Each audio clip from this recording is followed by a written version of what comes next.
الجامعة.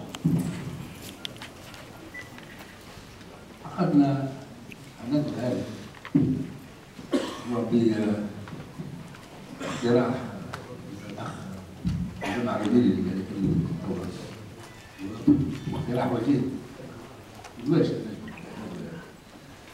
قلنا لنتعارف الناس بعض، منكم كثير منكم شاف ناخذ لأنه وهذه مناسبة طيبة. وثانيا باش نسمعوا بعض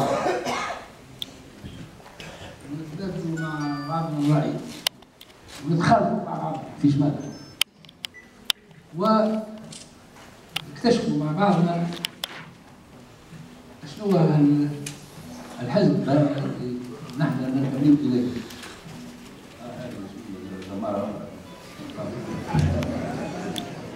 ما قلتلناش عليها، أنا حط تليفون ورا طلبوه شراء.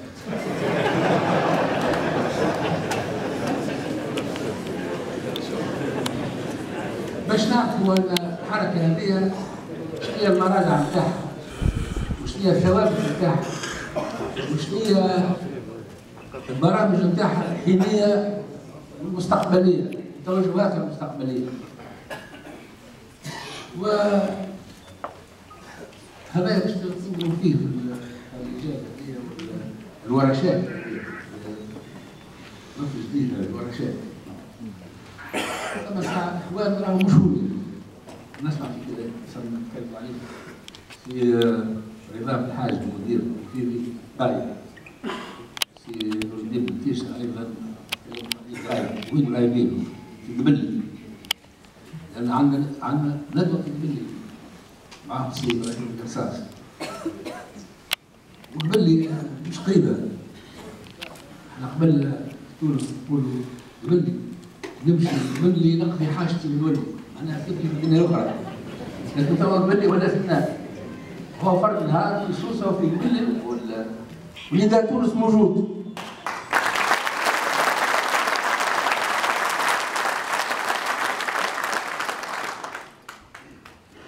المواضيع كل هذه مستوى، ولهذا معقول نكرر. أنا أحب نقول لكم كلمتين عن الهوية. سمعت قبيلة الموسيقية تتكلم عن الهوية، وإحنا توا كل اجتماع حتى في المجلس التأسيسي هو المبني باش نقولوا في الهوية، لكن في تونس ما عندهاش هوية. احنا عندنا الهوية التونسية الحقيقة، لكن باش نتكلم عن الهوية نتاع نداء تونس. نداء تونس، من نداء تونس؟ من أين وإلى؟ احنا نداء تونس المشروع هذا هو امتداد للمشروع الوطني الكبير اللي بدا من قبل الاحتلال، وقت خالد الدين باشا أقوى المسائل، مع المشروع الوطني الإصلاحي. كل المصلحين وتعاقبت عليها فترات مختلفة. عبد العزيز العامري رحمه الله عليه كون الحزب الحر الدستوري، احنا نسميه القديم، فرقوه من الجديد، هما الاثنين الحزب الحر الدستوري في تونس. وحزب الحر الدستوري الجديد ايضا على حبيب بورقيبه والماطري وطارق الى غير ذلك، وغيرهم من المصلحين اللي يتكلمون في قال الحداد الحامي وكل المعلومات احنا وارثين منها. ولكن زاد شنو واصل؟ نحن هذا شنو واصل؟ لما تكمل الديمقراطيه اللي كانت موجوده قبل، وفي الحقيقه ما كانتش موجوده بكل. احنا كنا في الحزب الواحد وكنا في المشروع الواحد، توا الدنيا تبدلت وتطورت تونس، وبحكم النجاح نتاع المشروع الوطني في تقدم البلاد ورقيها وتعليم التعليم وتعليم المراه وتعليم الصحه، يعني هو طور جديد، العالم اجمع قاعد يمشي. يلزم هذا العمل بتاعنا يكون في تمشي ديمقراطي ان شاء الله. نحاول على احنا كنداء تونس متكونين مناش؟ متكونين ساعة للساترة.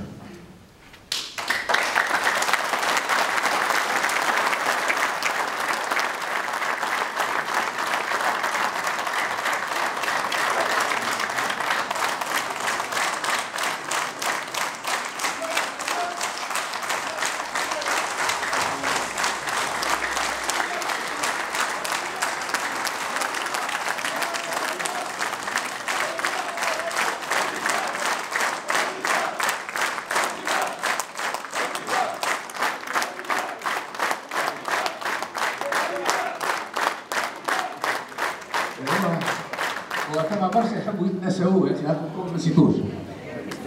هذا الواقع تاع تونس. كيما الواحد ما ينحيش عينه من وجهه. احنا متكونين اساسا اولا من الاساس. ثانيا متكونين من مرجعيه اتحاد العام التونسي.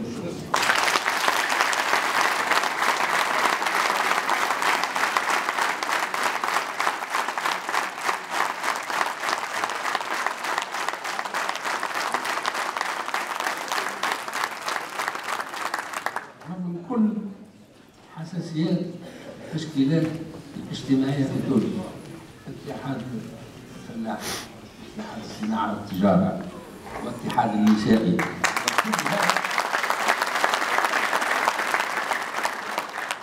هذا نداء تونس، لان احنا عندنا نمط اجتماعي نحب نحافظوا عليه، والنمط الاجتماعي مرتكز مع نسميه الوحده القوميه.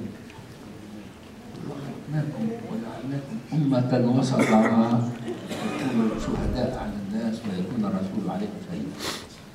هذه تونس وهذا هو نداء تونس. احنا نداء تونس سميناه نداء تونس لأنه تاع تونس.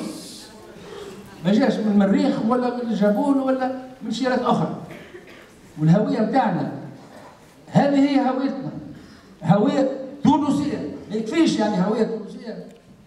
لا محل لها هوية تونسية، فيها العربية وفيها الإسلامية وفيها الإفريقية وفيها المتوسطية وفيها ايش تحبوا أنتم.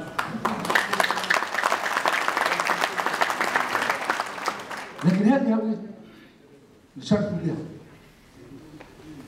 خليها فيما يخص المكونات بتاع نداء تونس. شو فرقنا بين احنا مع بعض احزاب اخرى. وفي المقدمه حزب النهضه. حزب النهضه اولا الساعه حزب النهضه مرجعيتها اسلاميه ونحن مسلمين. لكن مش فرق اسلامي.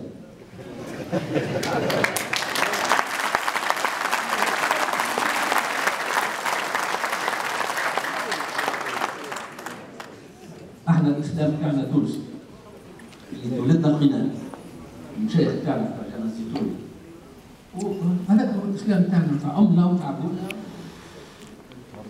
اللي هما اسلامهم مورد اللي قريب للوهابيه اللي احنا ما نعرفوهاش في تونس حيث من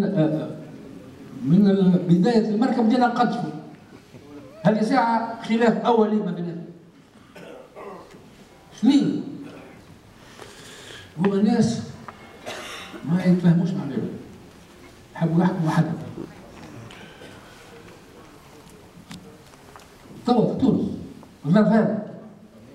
ثم حتى حزب قادم باش يسير تونس وحده. لا حزب النهضة ولا حزبنا احنا ولا حزب آخر.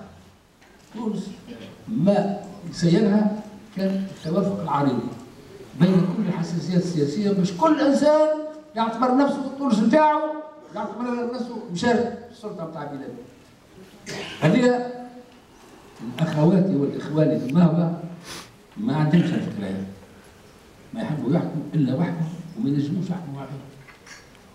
ويعتبروا وان الراي المخالف هو خير. ما يقبلوش الراي المخالف. إذا ما قبلتش الرأي المخالف ما تنجمش تقول روحك ديمقراطي أولا وثانيا ما تنجمش تتعامل مع غيرك ولهذا ما ينجموش يتعاملوا مع غيرهم ونحن ما نجموش نتعاملوا معهم على أساس هذا.